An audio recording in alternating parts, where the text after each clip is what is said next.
Hello दोस्तों, आप सभी का स्वागत है आपके अपने YouTube channel spectrum academy Nardiganj पर। दोस्तों मैं हूं राकेश कुमार रोशन। आज आप लोगों के लिए बिहार पुलिस 2023 जिसका महामैराथन क्लास होगा, जिसमें हम लोग 60 क्वेश्चन को देखेंगे। महामैराथन क्लास में जीके एंड जीएस का 60 प्रश्न को हम लोग देखेंगे। तो देरी नहीं करते हैं, पहला क्वेश्चन से हम लोग शुरू करते हैं। चलिए, पहला आपका क्वेश्चन जो है, केंद्रक की खोज किस वैज्ञानिक ने किया था? केंद्रक की खोज जो है किस वैज्ञानिक ने किया था? केंद्रक की खोज किस वैज्ञानिक ने किया था? तो पहला ऑप्शन है ल्यूवेनहॉक, दूसरा है रॉबर्ट हुक, तीसरा है रॉबर्ट ब्राउन और चौथा है बान मोल। क्या होगा इसका राइट आंसर, जो आप लोग को बताना है कि केंद्रक की खोज किस वैज्ञानिक ने किया था। तो इसका जो राइट आंसर होगा ऑप्शन नंबर आपका सी हो जाएगा, रॉबर्ट ब्राउन। केंद्रक की खोज किसने किया था? Robert brown.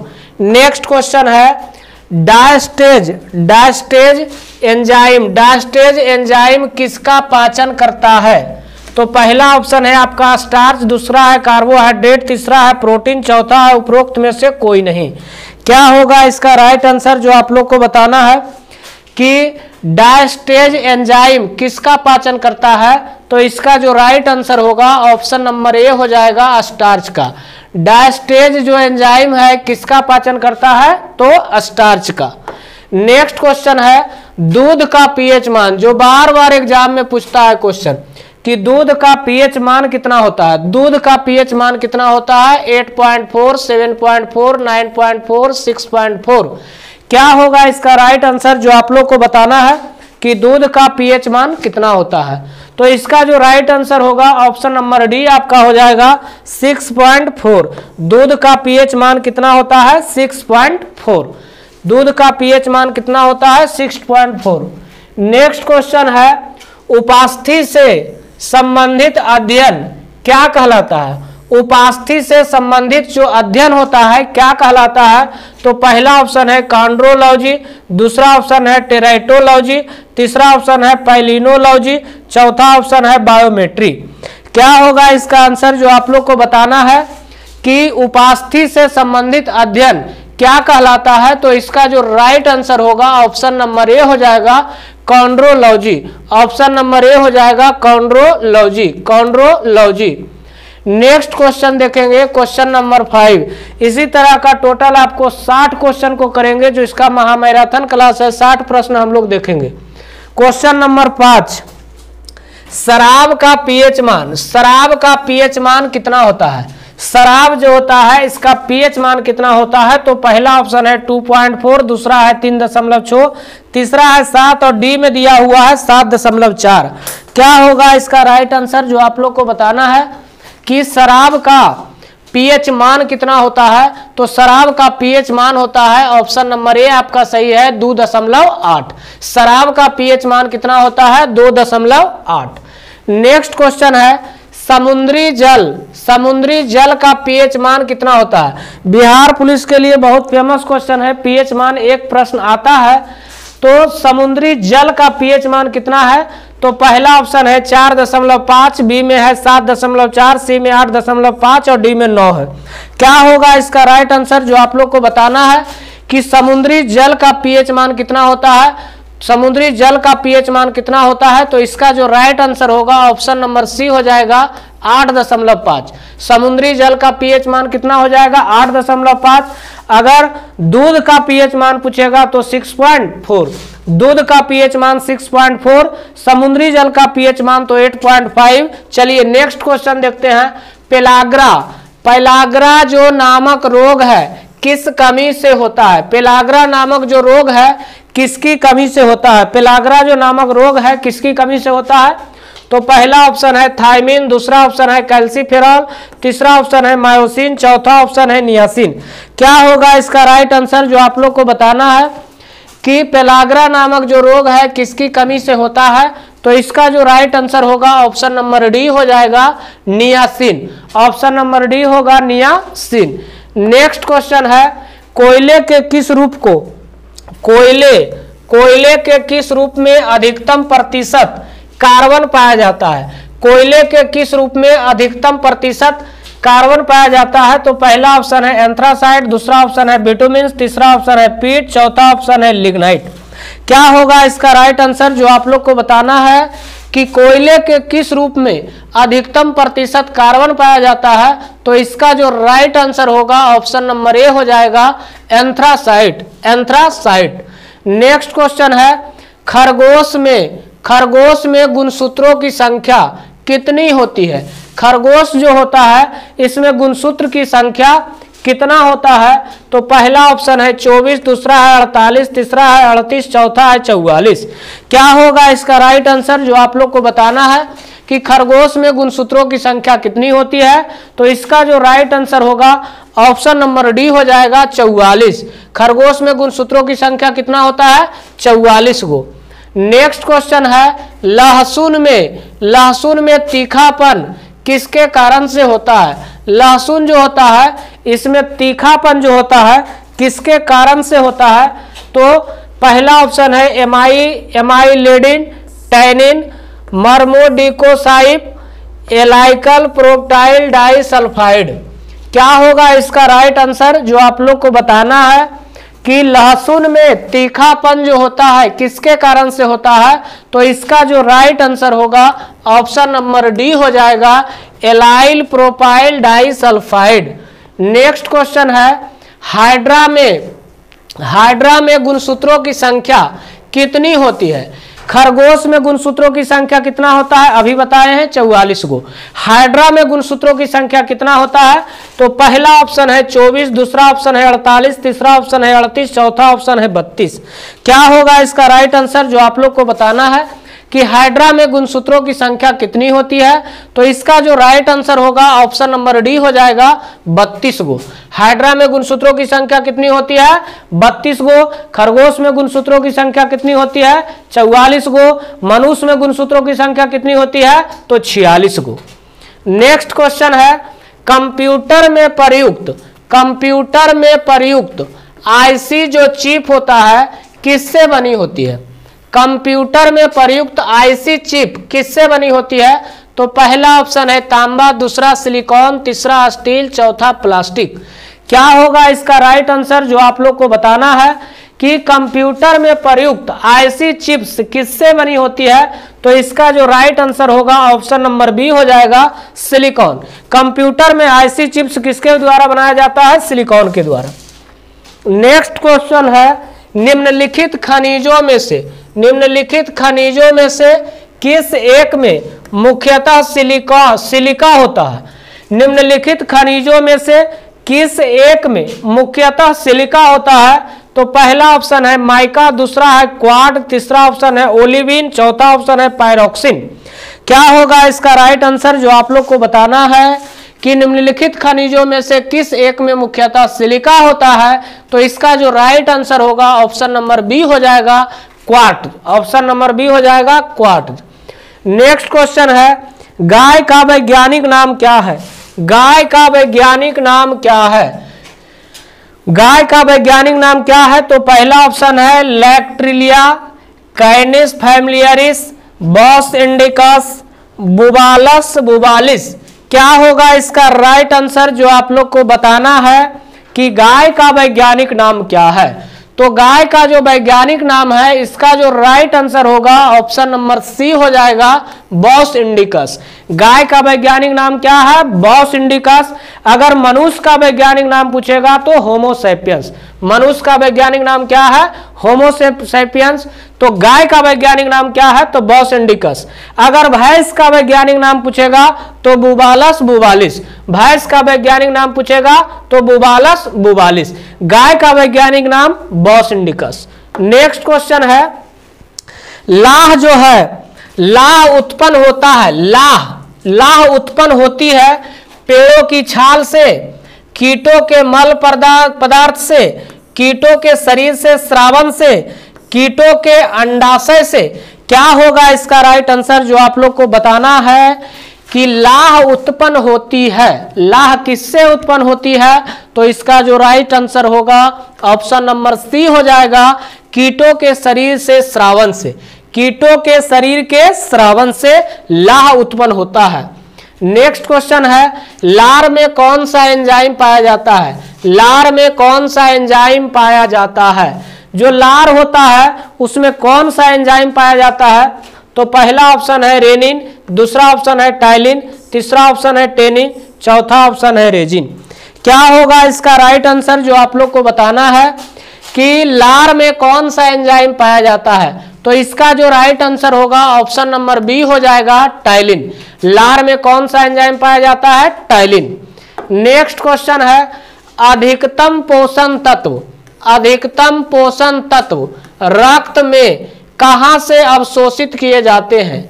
अधिकतम पोषण तत्व रक्त में कहां से अवशोषित किए जाते हैं?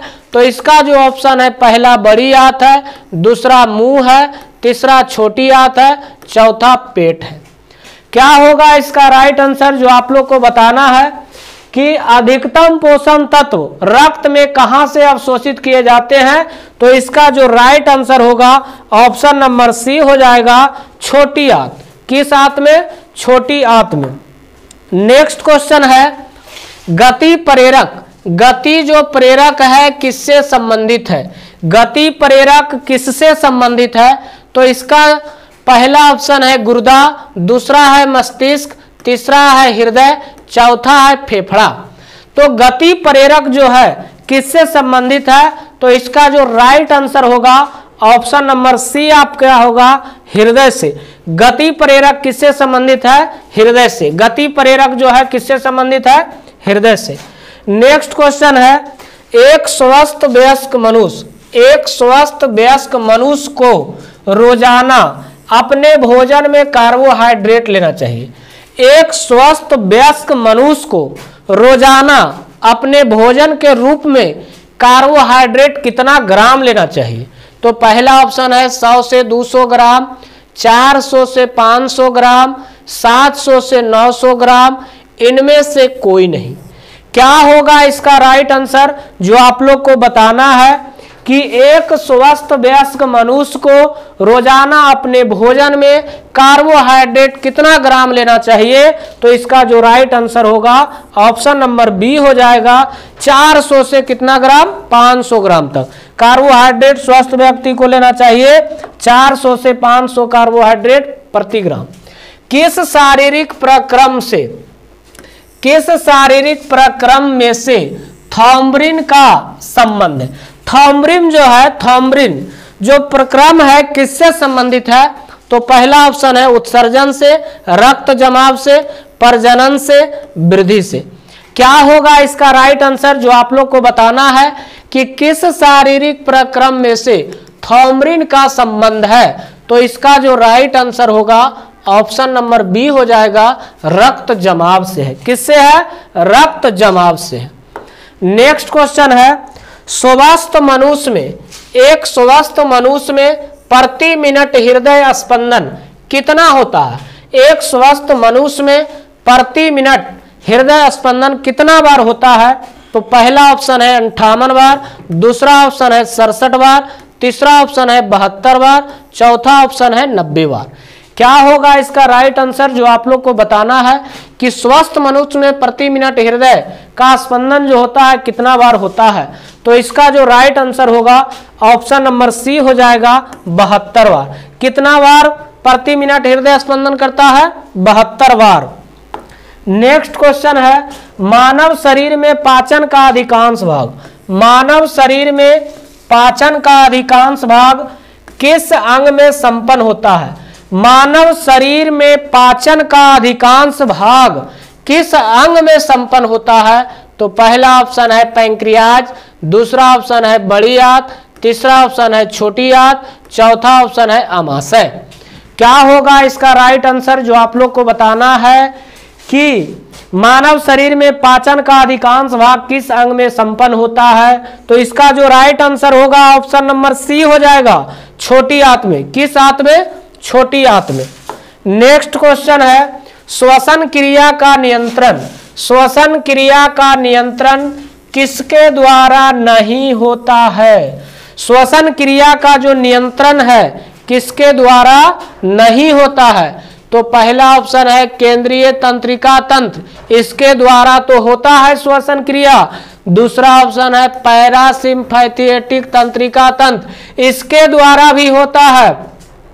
स्वचालित तंत्रिका तंत्र, इसके द्वारा जो है श्वसन क्रिया का नियंत्रण नहीं होता है। तो आपका पूछ रहा है किसके द्वारा नहीं होता है, तो ऑप्शन नंबर सी हो जाएगा, स्वचालित तंत्रिका तंत्र। असिम्पैथेटिक तंत्रिका तंत्र के द्वारा भी होता है। तो क्वेश्चन में कह रहा था कि श्वसन क्रिया का नियंत्रण किसके द्वारा नहीं होता है, तो स्वचालित तंत्रिका तंत्र के द्वारा नहीं होता है। नेक्स्ट क्वेश्चन है भैंस का वैज्ञानिक नाम। अभी इसका पहले हम बताए हैं आप लोग को, गाय का वैज्ञानिक नाम क्या है, तो बॉस इंडिकस। भैंस का वैज्ञानिक नाम क्या है, तो तुरंत बताए थे बुबालस बुबालिस। भैंस का वैज्ञानिक नाम क्या हो जाएगा, बुबालस बुबालिस, जो आपका ऑप्शन नंबर डी में है। गाय का वैज्ञानिक नाम बॉस इंडिकस, भैंस का वैज्ञानिक नाम बुबालस बुबालिस। अगर चना का वैज्ञानिक नाम पूछ देगा तो साइकरेरिटिनियम। अगर आपसे मनुष्य का वैज्ञानिक नाम पूछेगा तो होमो सैपियंस। चलिए नेक्स्ट क्वेश्चन है, मनुष्य के जीवन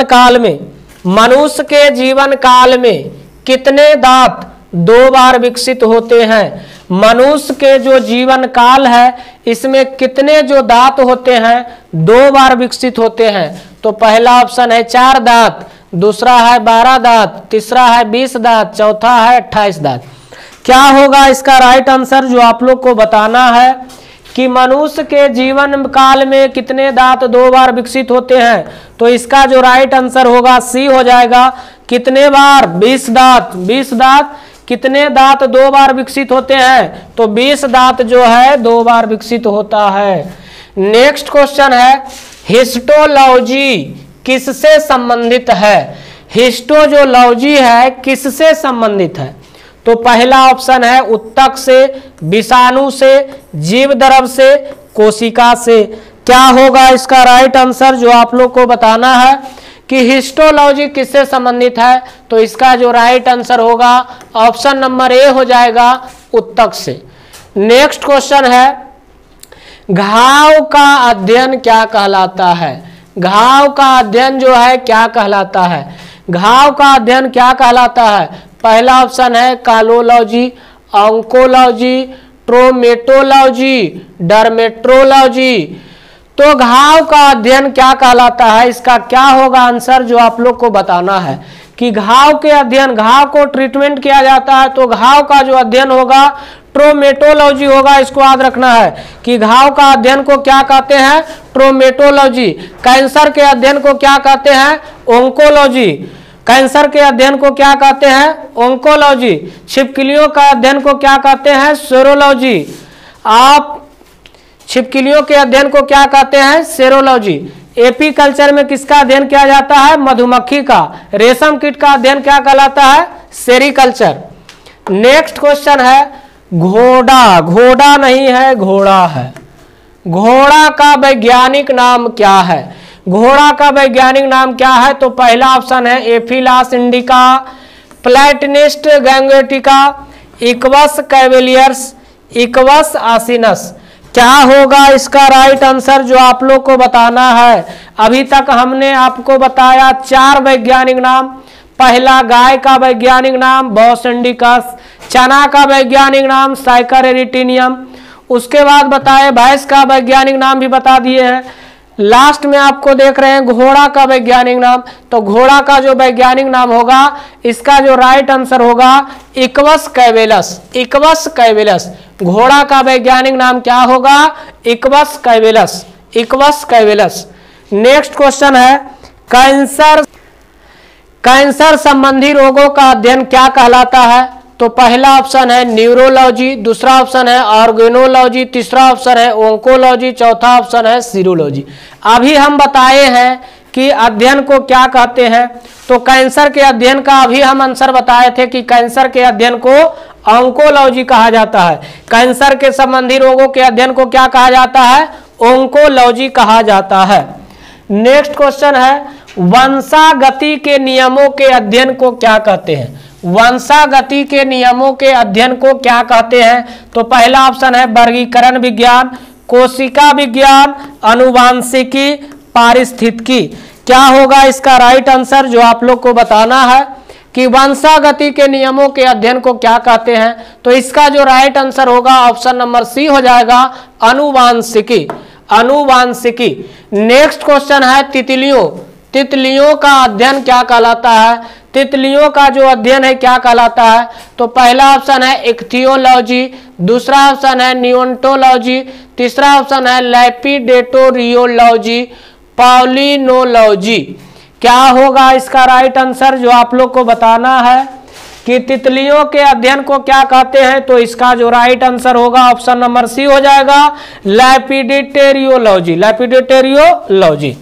नेक्स्ट क्वेश्चन है अनाज वाले पौधे। अनाज वाले पौधे किस कुल से संबंधित है? अनाज वाले जो पौधे हैं किस कुल से संबंधित है?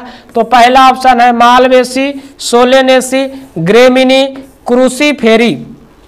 क्या होगा इसका राइट आंसर जो आप लोग को बताना है कि अनाज वाले पौधे किस कुल से संबंधित है। तो इसका जो राइट आंसर होगा ऑप्शन नंबर सी हो जाएगा, ग्रेमिनी से। अनाज वाले पौधे किस कुल से संबंधित है? ग्रेमिनी से। गधा का वैज्ञानिक नाम क्या है? आज बहुत सारा वैज्ञानिक नाम का क्वेश्चन है। तो गधा का वैज्ञानिक नाम क्या होगा जो आप लोग को बताना है कि गधा का वैज्ञानिक नाम क्या है।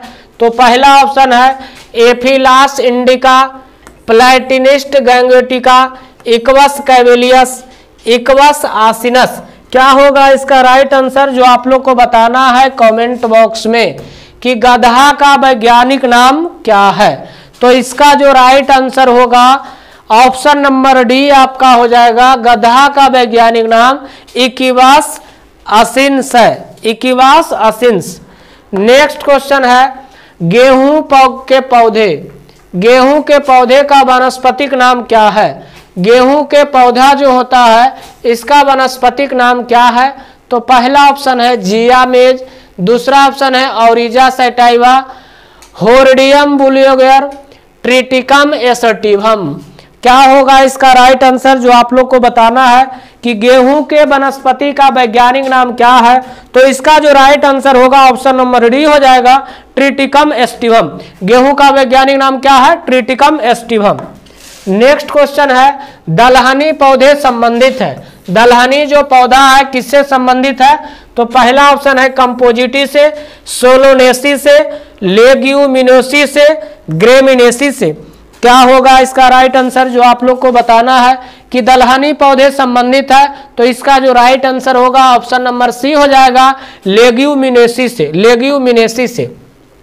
लबडब ध्वनि। लबडब ध्वनि किसकी प्रक्रिया से उत्पन्न होती है? लबडब जो ध्वनि है किसकी क्रिया से उत्पन्न होती है? तो पहला है बड़ी आंत से होती है, फेफड़े से होती है, हृदय से होती है, ग्रास नली से होती है। क्या होगा इसका राइट आंसर जो आप लोग को बताना है कि लबडब ध्वनि किसकी क्रिया से उत्पन्न होती है। तो इसका जो राइट आंसर होगा ऑप्शन नंबर सी हो जाएगा, हृदय से संबंधित है। किससे संबंधित है? हृदय से। नेक्स्ट क्वेश्चन है अस्थियों का अध्ययन क्या कहलाता है? अस्थियों का जो अध्ययन है क्या कहलाता है? तो पहला ऑप्शन है माइलेकोलॉजी, पैरासिटोलॉजी, लिथ्रोट्रिप्सी, ऑस्टियोलॉजी। क्या होगा इसका राइट आंसर जो आप लोग को बताना है कि अस्थियों का अध्ययन क्या कहलाता है। तो इसका जो राइट आंसर होगा ऑप्शन नंबर डी हो जाएगा, ऑस्टियोलॉजी। अस्थियों का अध्ययन क्या कहलाता है? ऑस्टियोलॉजी। मानव हृदय। मानव हृदय में कितने कोष्ठक होते हैं? बहुत बार एग्जाम में पूछा गया है प्रश्न, मानव हृदय में कितने कोष्ठक होते हैं? तो पहला ऑप्शन में है 2, 3, 4, 5। क्या होगा इसका राइट आंसर जो आप लोग को बताना है कि मानव हृदय में कितने कोष्ठक होते हैं। तो इसका जो राइट आंसर होगा ऑप्शन नंबर सी हो जाएगा, 4। मानव हृदय में कितने कोष्ठक होते हैं? 4 गो। मनुष्य के शरीर में हृदय को एक बार धड़कने के लिए कितना समय लगता है? मनुष्य के शरीर में हृदय को एक बार धड़कने के लिए कितना समय लगता है? तो पहला ऑप्शन है 1 सेकेंड, दूसरा है 1 मिनट, तीसरा है 1.5 सेकेंड, चौथा है 0.8 सेकेंड। क्या होगा इसका राइट आंसर जो आप लोग को बताना है कि मनुष्य के शरीर में हृदय को एक बार धड़कने के लिए कितना समय लगता है, तो इसका जो राइट आंसर होगा ऑप्शन नंबर डी हो जाएगा 0.8 सेकेंड, 0.8 सेकेंड। नेक्स्ट क्वेश्चन है, मानव रक्त प्लाज्मा में प्रायः पानी की प्रतिशत मात्रा कितनी होती है? मानव रक्त प्लाज्मा में प्रायः पानी की प्रतिशत मात्रा में कितनी होती है? तो पहला ऑप्शन है 60 से 64%, 70 से 75%, 80 से 82%, 91 से 92%। क्या होगा इसका राइट आंसर जो आप लोग को बताना है कि मानव रक्त प्लाज्मा में प्रायः पानी की प्रतिशत मात्रा में कितनी होती है, तो इसका जो राइट आंसर होगा ऑप्शन नंबर डी हो जाएगा 91 से क्या प्रतिशत, 92% होता है। नेक्स्ट क्वेश्चन है, रक्त में पाई जाने वाली, बहुत भी आई क्वेश्चन है, रक्त में पाई जाने वाली धातु कौन है? तो पहला ऑप्शन है कैल्शियम, दूसरा ऑप्शन है जिंक, तीसरा ऑप्शन है सोडियम, चौथा ऑप्शन है लोहा। क्या होगा इसका राइट आंसर जो आप लोग को बताना है कि रक्त में पाई जाने वाली धातु कौन सी है, तो इसका जो राइट आंसर होगा ऑप्शन नंबर डी हो जाएगा लोहा। रक्त में पाई जाने वाली धातु कौन है? लोहा। नेक्स्ट क्वेश्चन है, प्याज में तीखापन किसके कारण से होता है? प्याज में जो तीखापन होता है किसके कारण से होता है? तो एमाइलेडिन, टैनिन, मरमोडिकोसाइड, एलाइल प्रोपाइल डाइसल्फाइड। क्या होगा इसका राइट आंसर जो आप लोग को बताना है कि प्याज में तीखापन किसके कारण से होता है, तो इसका जो राइट आंसर होगा ऑप्शन नंबर डी हो जाएगा allyl propyl disulphide. Allyl propyl disulphide जो ऑप्शन नंबर डी में है। नेक्स्ट क्वेश्चन है, मानव शरीर में खून के शुद्धिकरण की प्रक्रिया को क्या कहते हैं? जो मानव शरीर में खून के शुद्धिकरण जो होता है उस प्रक्रिया को क्या कहते हैं? तो पहला ऑप्शन है डायलिसिस, हीमोलिसिस, ऑस्मोसिस, पैरालिसिस। क्या होगा इसका राइट आंसर जो आप लोग को बताना है कि मानव शरीर में खून के शुद्धिकरण की प्रक्रिया को क्या कहते हैं, तो इसका जो राइट आंसर होगा ऑप्शन नंबर ए हो जाएगा डायलिसिस, डायलिसिस। नेक्स्ट क्वेश्चन है, कौन सी रक्त वाहिकाएं साफ रक्त फेफड़े से हृदय में ले जाती है? कौन सी रक्त वाहिकाएं साफ रक्त फेफड़े से हृदय में ले जाती है? तो पहला ऑप्शन है फुफ्फुस धमनी, हृदय धमनी, हृदय शिरा, फुफ्फुस शिरा। क्या होगा इसका राइट आंसर जो आप लोग को बताना है कि कौन सी रक्त वाहिकाएं साफ रक्त फेफड़ों से हृदय में ले जाती है, तो इसका जो राइट आंसर होगा ऑप्शन नंबर ए हो जाएगा फुफ्फुस धमनी, फुफ्फुस धमनी। नेक्स्ट क्वेश्चन है, लाल रुधिर कणिकाओं का उत्पादन, लाल रुधिर कणिकाओं का उत्पादन निम्नलिखित में से किसके द्वारा होता है? लाल रुधिर कणिकाओं का उत्पादन किसके द्वारा होता है? तो पहला ऑप्शन है यकृत, दूसरा है हार्मोन, तीसरा है अस्थि मज्जा, चौथा है हृदय। क्या होगा इसका राइट आंसर जो आप लोग को बताना है कि लाल रुधिर कणिकाओं का उत्पादन निम्नलिखित में से किसके द्वारा होता है, तो इसका जो राइट आंसर होगा ऑप्शन नंबर सी हो जाएगा अस्थि मज्जा, अस्थि मज्जा। नेक्स्ट क्वेश्चन है, रक्त समूह के खोजकर्ता कौन है? रक्त समूह जो है इसका खोजकर्ता कौन है? तो पहला ऑप्शन है लैंडस्टीनर, लिवाइन, वियनर, लीवेनहॉक। क्या होगा इसका आंसर आप लोग को बताना है कि रक्त समूह के खोजकर्ता कौन थे, तो इसका जो राइट आंसर होगा ऑप्शन नंबर ए हो जाएगा कार्ल लैंडस्टीनर। रक्त समूह के खोजकर्ता कौन थे? Karl Landsteiner. चीता का वैज्ञानिक नाम क्या है? चीता, चीता का वैज्ञानिक नाम क्या है? तो पहला ऑप्शन है Panthera leo, Panthera tigris, Panthera pardus, Ursus maritimus Carnivora. क्या होगा इसका राइट आंसर जो आप लोग को बताना है कि चीता का वैज्ञानिक नाम क्या है? तो चीता का जो वैज्ञानिक नाम है इसका जो राइट आंसर होगा ऑप्शन नंबर सी हो जाएगा पैंथरा पार्डुइस, पैंथरा पार्डुस चीता का वैज्ञानिक नाम है। नेक्स्ट क्वेश्चन है, मनुष्य के रक्त में श्वेत रुधिर अणुओं की कौन सी किस्म अधिक होती है?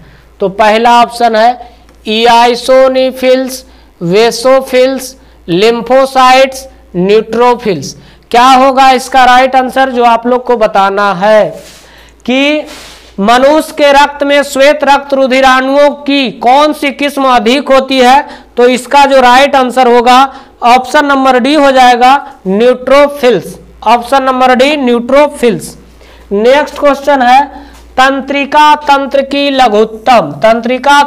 लघुत्तम संरचनात्मक तथा शरीर क्रियात्मक इकाई क्या है?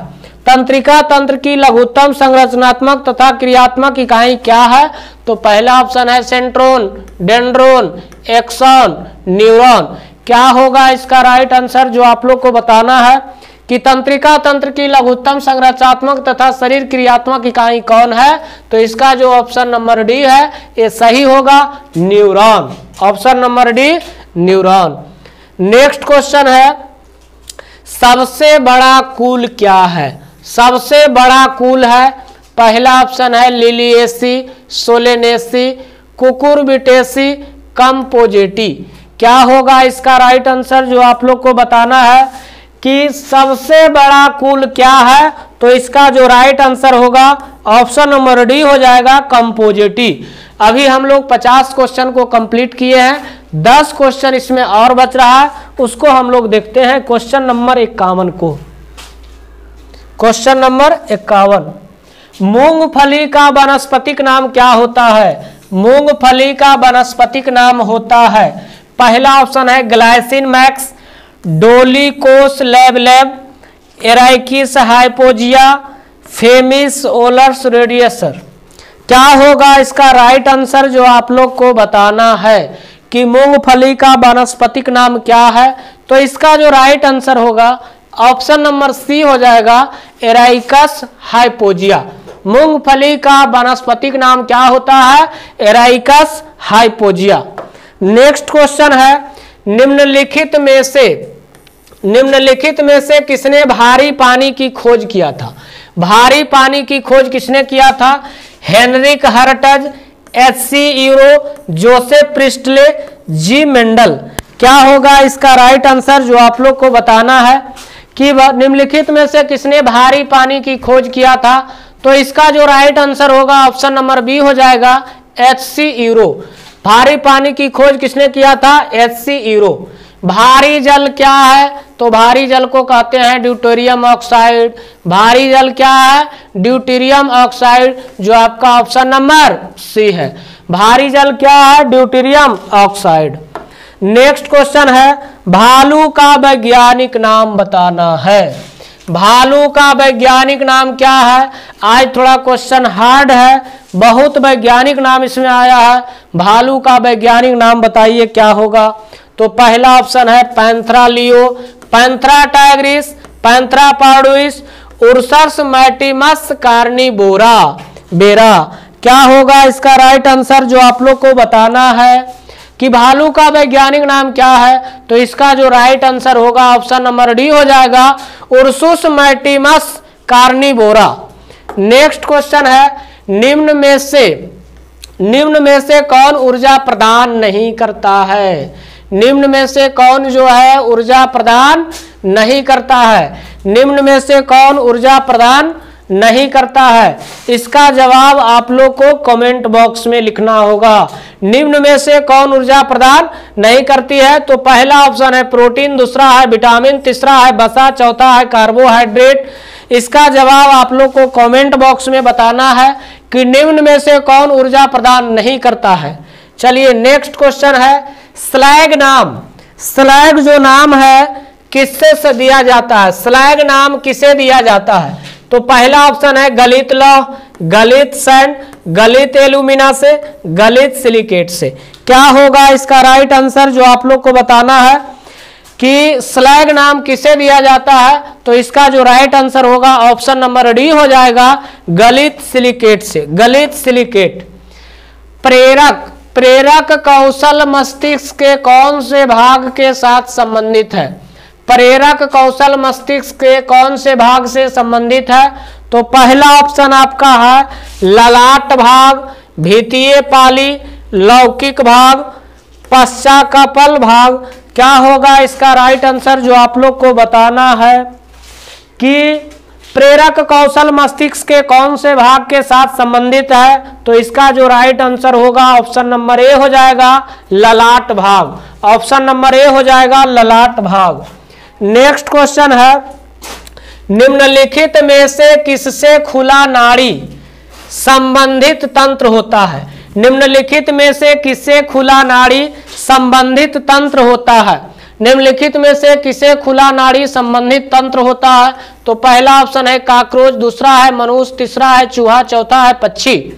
क्या होगा इसका राइट आंसर जो आप लोग को बताना है कि निम्नलिखित में से किसमें खुला नाड़ी संबंधित तंत्र होता है? तो इसका जो राइट आंसर होगा ऑप्शन नंबर ए हो जाएगा काकरोच। ऑप्शन नंबर ए हो जाएगा काकरोच। नेक्स्ट क्वेश्चन है मानव मस्तिष्क से कौन सी पाली श्रवण से संबंधित है? मानव मस्तिष्क से कौन सी पाली श्रवण से संबंधित है? तो पहला ऑप्शन है अग्र ललाट पाली, भीतीय पाली, शंख पाली, अनुकल्प पाली। क्या होगा इसका राइट आंसर जो आप लोग को बताना है कि मानव मस्तिष्क से कौन सी पाली श्रवण से संबंधित है? तो इसका जो राइट आंसर होगा ऑप्शन नंबर सी हो जाएगा शंख पाली से। नेक्स्ट क्वेश्चन है रक्तोत्पत्ति कहाँ होती है? रक्तोत्पत्ति जो है कहाँ होती है? तो फेफड़ा में, अग्नाशय में, जिगर में, अस्थिमज्जा में। क्या होगा इसका राइट आंसर जो आप लोग को बताना है कि रक्तोत्पत्ति कहाँ उत्पन्न होती है? तो इसका जो राइट आंसर होगा ऑप्शन नंबर डी हो जाएगा अस्थिमज्जा में। आज का मैराथन क्लास सिर्फ 60 क्वेश्चन रहा। अगर आप लोग को वीडियो पसंद आए तो वीडियो को लाइक एवं चैनल को सब्सक्राइब करें और दोस्तों के साथ शेयर करें।